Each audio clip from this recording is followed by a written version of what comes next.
Hello guys! Hello Aquarius! Welcome dito sa aking channel. Kapalaran 888 Aquarius. Alamin natin kung anong messages, anong energy, anong guidance from Archangel Michael. Okay. First card natin is use your imagination and you'll see the answer. Okay. Aquarius, sabi sa'yo ni Archangel Michael, gamitin mo daw yung imagination mo para sa mga confusion mo, sa mga decision making, and you'll see the answer. Makikita mo daw yung sagot. Okay? Empower yourself, Aquarius.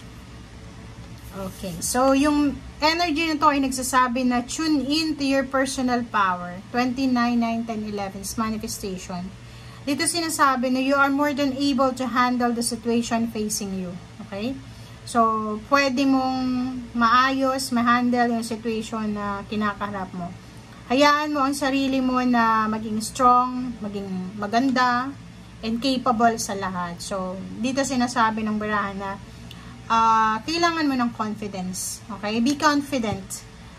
Gamitin mo yung intuition mo, yung imagination mo, and yun, maging confident ka, pasukin mo lahat ng mga bagay-bagay na gusto mong pasukin, as long as na legal yan, and wala kang natatapakan na tao. Okay?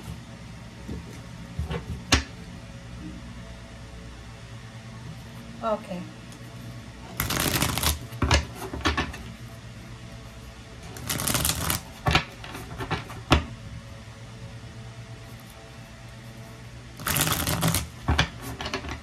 Okay, Aquarius.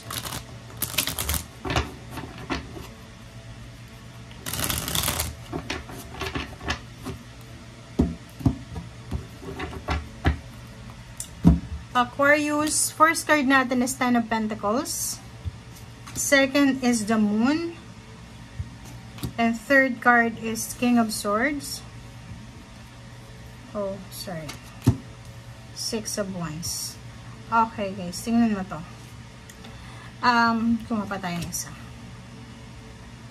Kung makikita mo dito sa Ten of Pentacles, kaya sinasabi sir dito na kailangan mong maging courageous. Kailangan mong i-empower yung sarili mo. Kailangan mong maging confident. Kasi meron iba sa inyo dito na Aquarius na medyo nag-aalala kayo sa future nyo tungkol sa pera. Siguro wala kang trabaho ngayon, unemployed ka, may trabaho ka, pero hindi masyadong malaki ang sweldo, marami kang utang siguro. So, nakikita ko na medyo nag-aalala ka, you're worried about your finances, okay?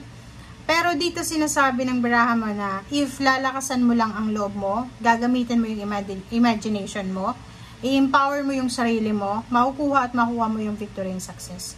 Siguro nakikita mo sa kapaligiran mo na yung mga kapitbahay mo, kapamilya mo, especially relatives, friends, asansado na sila. Meron na silang masasabi na kanila, pero ikaw nagsiself-pity ka dyan, sinasabi mo na, hindi ko nga makuha-kuha yung itong gusto ko. So, dito sinasabi na walang ibang makakatulong sa'yo kundi ikaw lamang. Okay?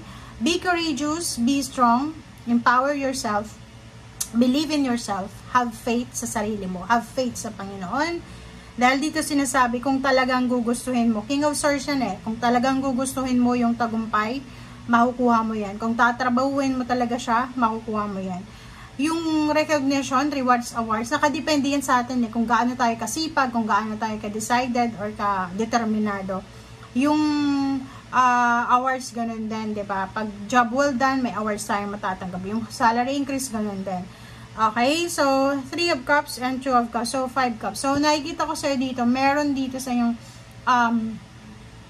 Aquarius na babae. Babae siya na medyo nangihinayang siya sa relationship na nawala sa kanya, or nangihinayang siya if yung relationship na meron siya sa ngayon ay mauwi lang sa wala. Okay, so next is Knight of Wands. So all about work, relationship. Okay, so nakikita ko sa'yo dito, you are super excited.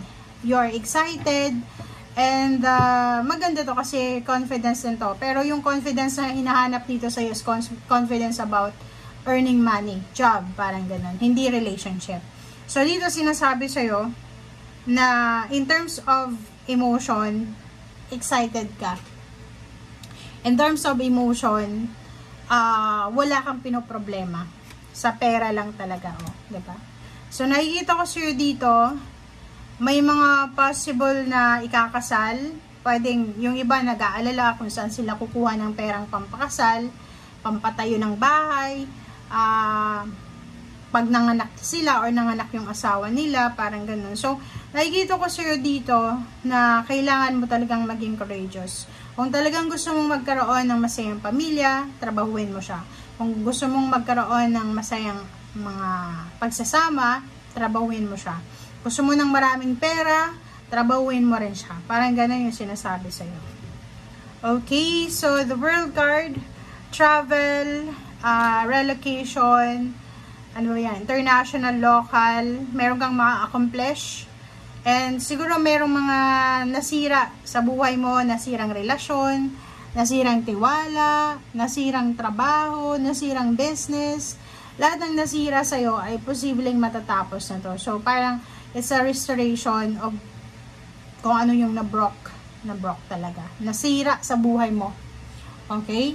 So, number 16 is 7. Siguro, ang tagal mong hinintay na ayusin ito, maayos ito. But, now, it's the right timing para ayusin ito. Sa relationship yun, pwedeng nasira yung pamilya, away ng away, or pwedeng tungkol to sa mga chismis, information, misunderstanding Parang, yun yung dahilan, yun yung minsan dahilan kung bakit kayo nag-aaway-away. And yung Queen of Wands dito is all about work, business, relationship, freedom. So, nakikita ko sa'yo dito na makakamit mo yung freedom na minamanifest mo kung tatrabahuhin mo. Okay? And yun na nga, sinasabi sa'yo dito ng 4 cards na to na makaka-recover ka sa mga emotional problems, emotional stresses, emotional pain and heartaches, yung mga pinaglalaban mo sa buhay na mga walang kwentang yan, ay posibleng matapos na yan. Okay? Kung nag-iisip ka kung patatawarin mo yung kapatid mo, patawarin mo na. Nag-iisip ka, makikipagbati ka ba sa pinsan mo, makipagbati ka na. Kasi yung sinasabi sa'yo ng baraha dito, na if tatrabahuin mo talaga kung ano yung gusto mo, makukuha mo. Pero kung yun, parang ibabaliwala mo, magsi-self-pity ka, bababa yung self-esteem mo, hindi ka magiging confident, wala daw na mangyayari sa'yo. Okay? So, nandito yung Queen of Wands, sinasabi sa'yo na you are free. Lahat ng gusto mo pwede mong magawa. Lahat ng alam mo na pumapasok sa isip mo, ay isipin mo na pinasok yan sa'yo ng iyong intuition kasi may rason. Okay? Thank you guys for watching. Bye!